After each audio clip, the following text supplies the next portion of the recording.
What I'm learning through this musical journey of listening to the Beatles music from the beginning is that they not only revolutionized the music through the melodies and the spirit that they were bringing to the music, but they also revolutionized the things that surround the music. For example, the album covers, the fashion, the haircuts that they seem to have adorned at the time. Now, when you look at the album cover, it's certainly a contrast to the first album.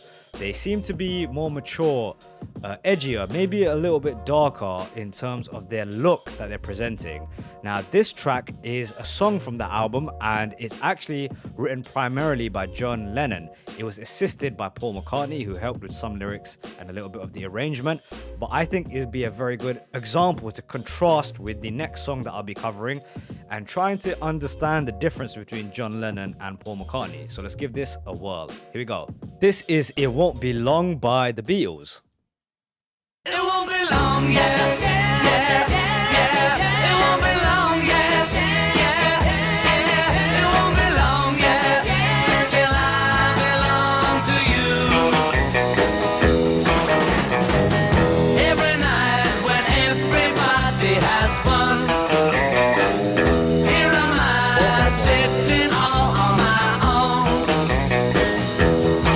own. Okay, immediately I hear a stretch artistically, which is the awesome thing that I've been trying to catch through listening to their catalog in chronological order, is that I'm able to hear this, the growth of an artist, and you can hear them push themselves. It's in terms of the sound, it definitely sounds a little bit darker. Maybe it reflects in what they were trying to do as a whole with the album.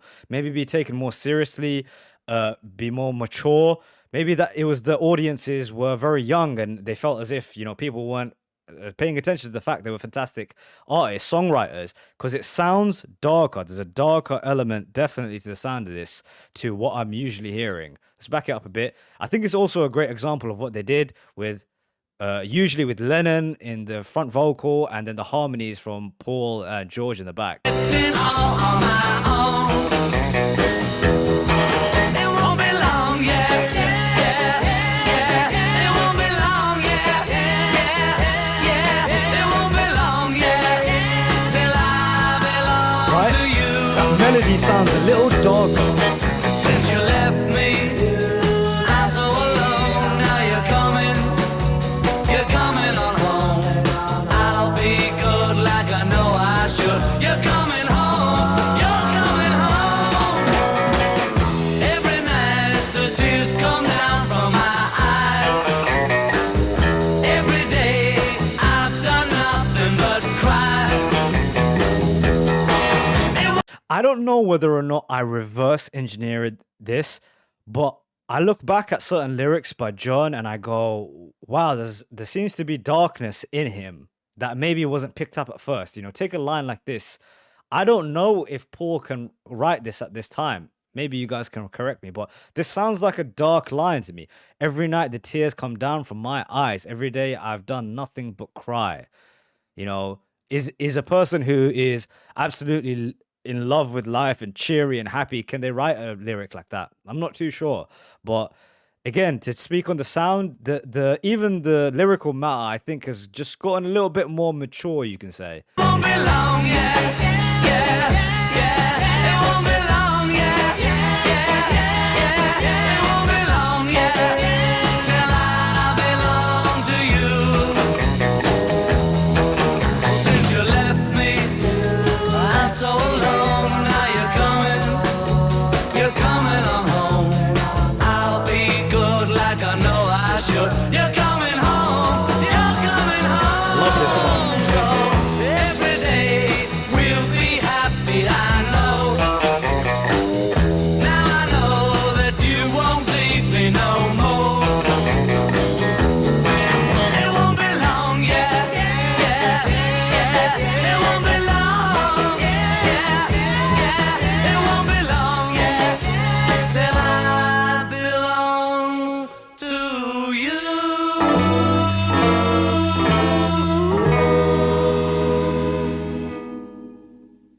Beautiful to witness. A little bit of a jump artistically that they've made. Really cool that I can actually picture this now. And this is going to be part of the fascination I have with listening to this. And I think what you guys are kind of tuning in for, together we can experience their growth. Because, yeah, this is a more mature song and a more mature sound. Particularly the melodies, which I have grown more and more to love. Especially the idea of also like having my ear become more attuned to the sounds and the details of the songs, which you can't always catch at first. When you're transported into a new form of music, it often takes a little bit of time, which I'm getting more used to now. But let's contrast this against what Paul was writing at the time. So here we go. Let's go into the next track. So this one will be a fantastic contrast to listen to after hearing the last record, because it was primarily written by Paul, who actually wrote this song on the way to a gig. A bunch of different songs have been actually written on the way to gigs in the early stages. Again, I've commented on the fact that they were just so creative at this time. It just kind of came out of them at any instance. Now, in terms of the actual writing of the record, apparently it happened without any of the music, and that wasn't very regular for Paul. Usually the music and the lyrics were kind of composed together. So here we go. Let's check this one out. This is All My Loving. This is All My Loving by the Beatles. Close your eyes and I'll kiss you. Tomorrow I'll miss you. That's a great guitar sound. I'll always be true. And then while I'm away, I'll ride home every day, and I'll send all my loving to you.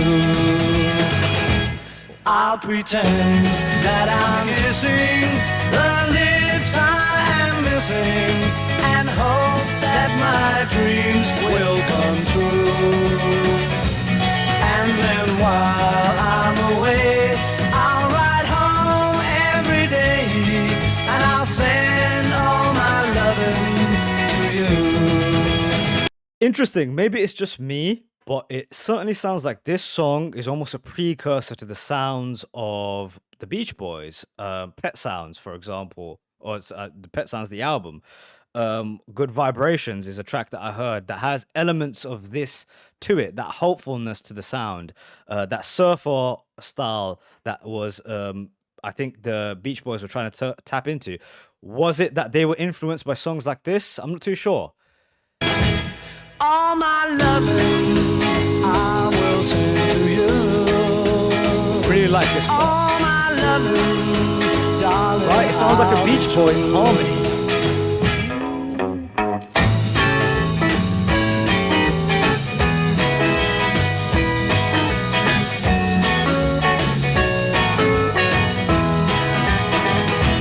Close your eyes and I'll kiss you.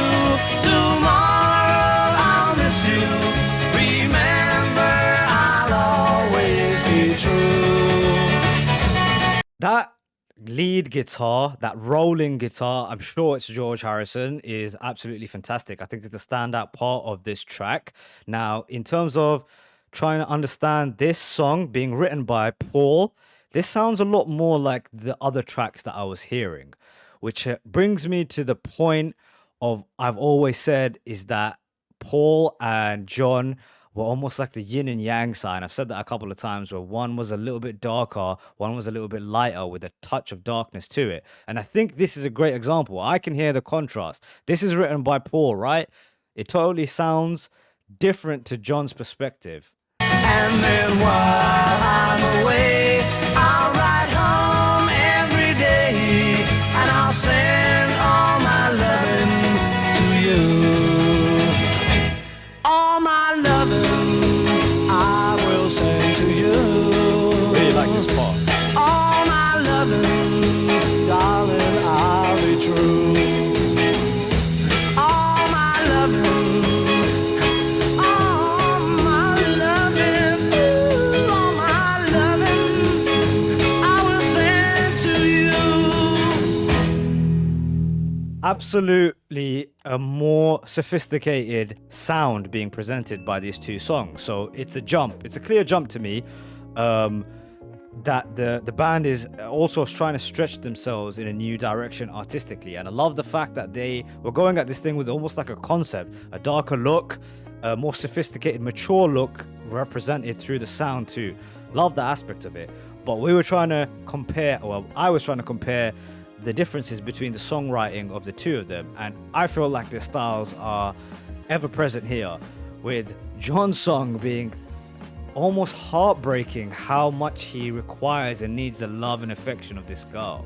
Every night the tears come down from my eyes. While Paul, John seems to be in a nightmare, and Paul seems to be in a daydream, right? Paul is talking about, I'm closing my eyes and I'll kiss you, tomorrow I'll miss you. Remember, I'll always be true. The melodies are sweeter. I just find that to be really fascinating, that there was that difference between the two already present, which is what makes them beautiful and fantastic, is that there was this tension in there, that this difference would create tension right from the start and create this interesting dynamic, this songwriting dynamic. Really great experience. I'm loving, the more I hear of them, the more I like. And I don't know, maybe this is the process that every Beatles fan went on. Maybe not everyone jumped on at first and then they were won over by time, and I think that might be happening here. These were two really great songs, with the first being my favorite of the two.